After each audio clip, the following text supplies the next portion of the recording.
Now, many times I talked about how many channels I don't like, people I dislike, really the way they present their stories about watches and how they create narratives to serve their own interests.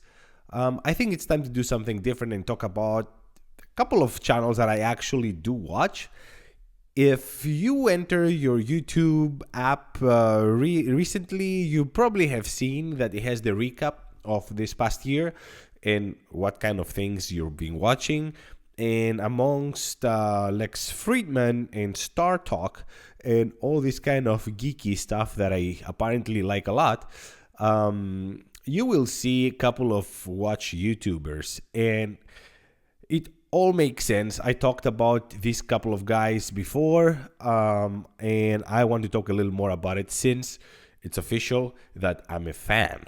Now, before we continue any further, I ask that if you have seen this face more than twice, please like, subscribe. It really helps me to continue doing this. It doesn't cost anything to you. It really means a lot to me. Thank you. Every time I talked about watch YouTubers, I typically mention these two guys and always saying positive things. The first and the highest watch YouTuber on my watch list apparently is Terry Baldassar, and it makes all the sense in the world.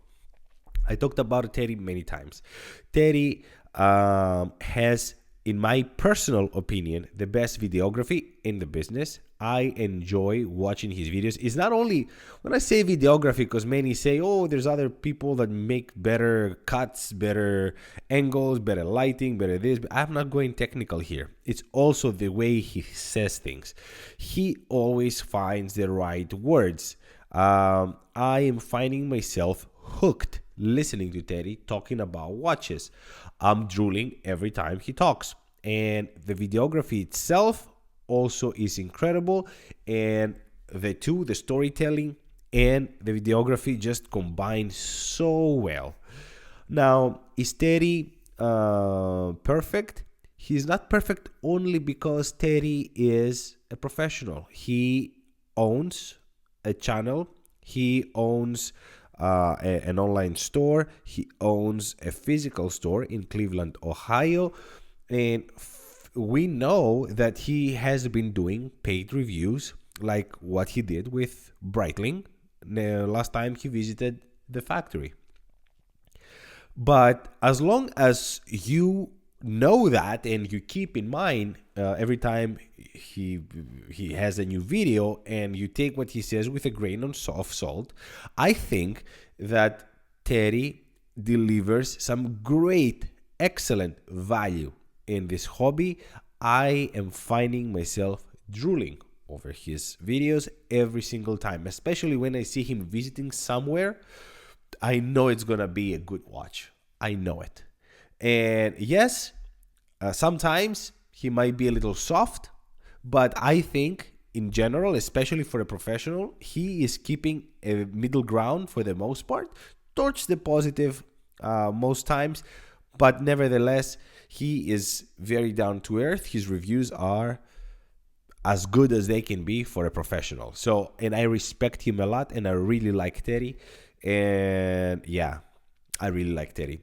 The second person is Mike. This watch, that watch, and Mike from Denmark, he is a professional. For those that don't know, Mike has a second channel talking about business and corporate structures and promotions and how corporate decisions are made. So Mike is somebody that delivers in many fronts. He has a business background. Somehow he managed to have a watch YouTube channel talking about the business aspect of watches without making it boring. Mike delivers every time. Is he perfect? In my opinion, he kind of is. Some of you criticize Mike because many times he mentions Christopher Ward, and you think that he mentions it a little too often, and I would agree. There's a couple of videos where he mentions Christopher Ward, where he could mention other brands, similar brands. Does that mean he's necessarily paid by Christopher Ward? Not necessarily. It's a good indicator But even if he is, the way he delivers, the way he uses the name Christopher Ward in the video, gives that subconscious marketing kick, but it's not offensive. The way he talks about Christopher Ward, I think he is a true fan of Christopher Ward, and I don't see any reason why not be, honestly. Christopher Ward clearly doesn't pay me, and I really do like their watches. So I think they are a great brand, and I think he sees that they're a great brand. Do they have any business relationship? I don't know. But even if they do, he's not in your face with it. He just mentions them at some critical points in the video.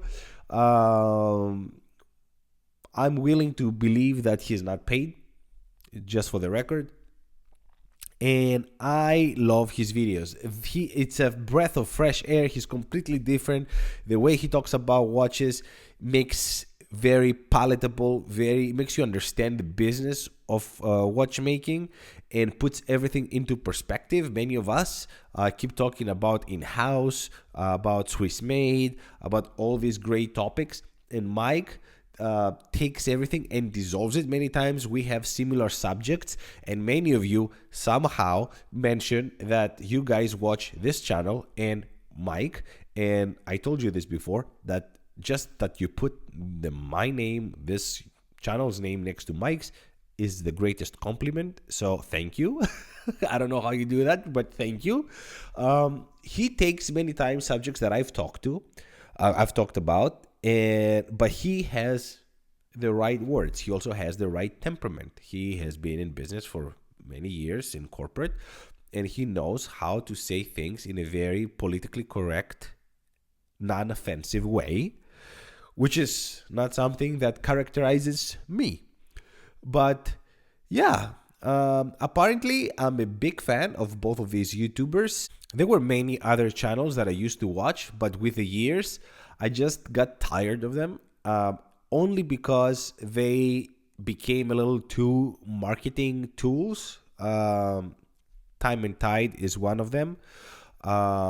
Chisel Hunter, Andrew Morgan, even he has connections with Christopher Ward, official connections. I used to watch a whole lot more watch YouTubers, but I got tired of all the marketing, which, for the record, I don't think it's a bad thing. But if every video is made specifically to sell something, it just takes the fun away for me. Yeah. But that's all for today, guys. Let me know what you think about these watch YouTubers. Which ones are your favorite? And yeah, thank you so much for watching. Till the next one. Ciao.